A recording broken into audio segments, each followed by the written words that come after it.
7 gym hacks to boost fat loss and muscle gain. These are 7 things that I think that you should do in order to get better results. We're gonna roll right into this. This is Anthony from AB Fitness Center, and I'm gonna try to give these to you rapid fire, so this way I'm not babbling and it's not a long video and you guys get to the point right away. So, number 1, well, 1A, okay, this is a preference, okay, this has nothing to do with the gym, but you can't out-train a bad diet. I can't say that more than anything else. 70% of your results are gonna come from what you eat. Your nutrition is really, really important. So if you're spending majority of the week really good and you blow it on the weekend, there goes your whole week. Remember, there's 7 days in a week. If you're bad for 3 of those days, that means only 4 days of dieting. You're gonna either gain weight at the end of the week or net 0 progress. So just keep that in mind. Nothing is gonna happen unless you're in a calorie deficit if your goal is to lose fat. So keep that in mind. That's 1A. You need to be dieting. Well, number 1, use caffeine before your workout. Caffeine is the number 1 drug, if you wanna call it a drug, to help and aid in performance in the gym. So remember, caffeine is a stimulant. It helps you to push through, get some more reps. It helps give you more energy. It kind of helps to wake you up a bit and helps you to maybe focus a little bit more, again, depending on how much caffeine you take. So using caffeine before your workout is like giving yourself a little bit of a performance boost and then going into the gym and using it during that time. So I strategically place my caffeine intake around my workout. So I work out probably about midday, so I take my first dose of caffeine in the morning. If you're someone that because of work or whatever can't take caffeine because it's too late at night, like let's say you work at 8 o'clock at night, obviously you don't want to be taking caffeine and then going to bed. So you can use other things to help boost things up. They have like non-stimulant pre-workouts. You could use one of those. But if you can and have the ability to, always try to use caffeine before your workouts. Number 2, always work out, weight train before you do cardio. Never go into the gym and do cardio first. That's incorrect. Your body's, when you start burning fat, your body first burns off glycogen or carbohydrate energy. So you want to use those carbohydrate energy for weight training. So your body takes carbs that you eat and turns it into glycogen. That goes into your muscles, it goes into your liver, and it uses it for energy. So let's say you're doing some curls, you're benching, whatever you're doing, okay? You're gonna use that glycogen energy up. Once you've used all of that up, then your body says, okay, my glycogen stores are depleted, so now I'm gonna start burning fat. It's just like a hierarchy thing. Your body takes the carbohydrate energy first and then goes right into fat. So you always wanna make sure you're weight training first and then doing cardio.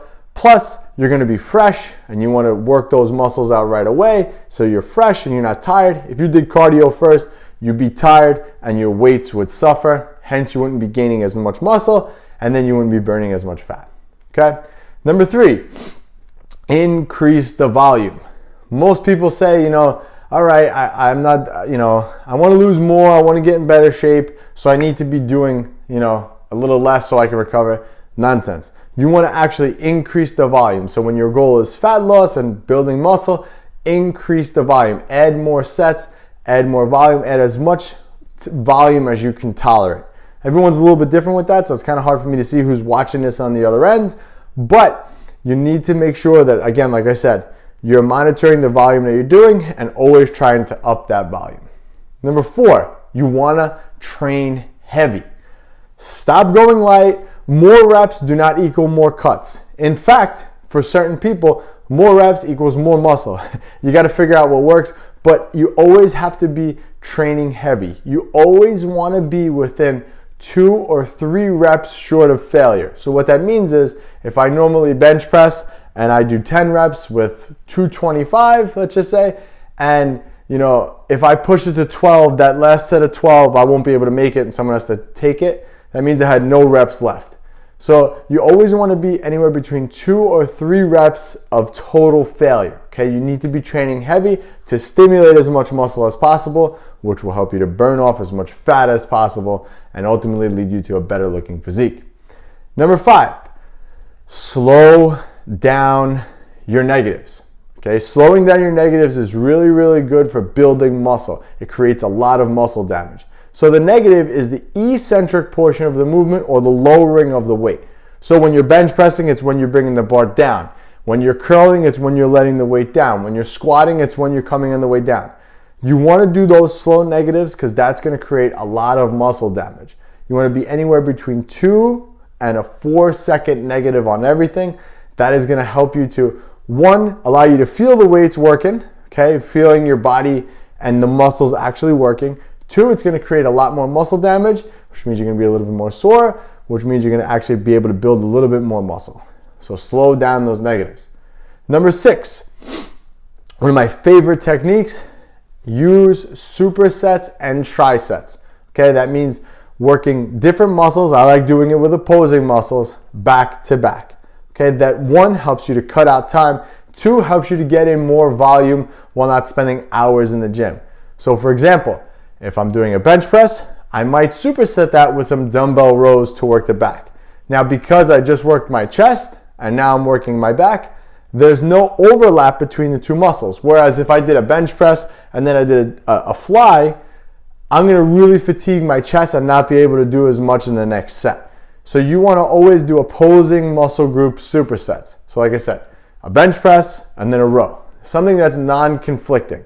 And then if you're gonna do a tricep, maybe you do a bench press, a row, and then you could do a curl, something like that. Well, you get the idea. The point of those is they're really good to get an extra volume and it allows you to really put in a lot of work in a shorter period of time. So use those.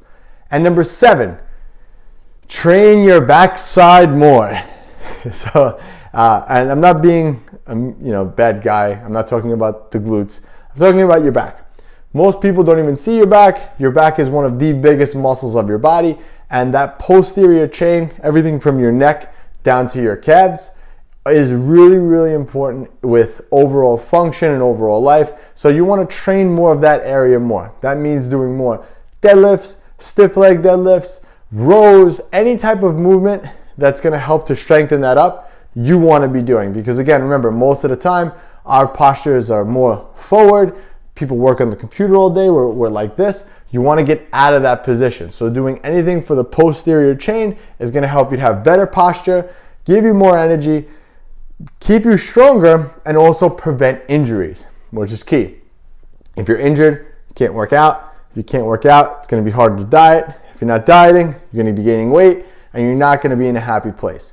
So you need to remember that. So those are the 7 gym hacks. And again, I think my favorite one is probably the slowing down the negative portion. I think that slow negatives are really, really good, and I think it's a habit that you should definitely pick up.